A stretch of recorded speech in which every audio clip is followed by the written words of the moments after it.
ضلع انتظامیہ کی جانب سے شیخ زاید اسپتال میں ایمرجنسی نافذ۔ مزید جانتے ہیں نمائندہ بول نیوز مدثر یوسف سے۔ جی مدثر بتائیے گا۔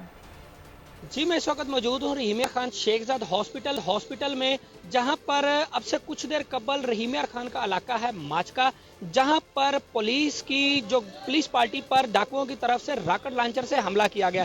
پولیس کے جوان جو کچے میں ڈیوٹی سر انجام دے رہے تھے، وہ اپنی ڈیوٹی سے واپس آ رہے تھے اور راستے میں ان کی گاڑی خراب ہوئی ایک جگہ پر، جہاں وہ اپنی گاڑی کو وہ ٹھیک کرنے کے کام میں مصروف تھے، تو ڈاکوؤں نے اس چیز کا فائدہ اٹھاتے ہوئے راکٹ لانچروں سے اور جدید اسلحے سے ان پر وہ فائرنگ کر دی، جس کے نتیجے میں ذرائع کے مطابق 16 کے قریب جو جوان ہیں وہ اب تک شہید ہو چکے ہیں۔ 10 سے 12 جو جوان ہیں وہ شدید زخمی ہیں، اور 2 سے 3 جو جوان ہیں وہ ابھی کی جو اطلاعات ہیں ان کے مطابق جو ان کی نزدیکی بیس کیمپ تھا وہاں تک پہنچ چکے ہیں۔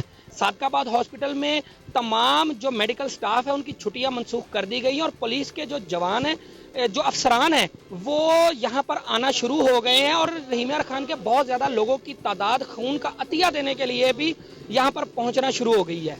جو اس گاڑی میں ٹوٹل جوان تھے، جو ذرائع کے مطابق خبر ہے، ان کی تعداد 26 سے 28 بتائی جا رہی ہے، تاہم ابھی تک کوئی بھی ڈیڈ باڈی۔ بہت شکریہ مدثر۔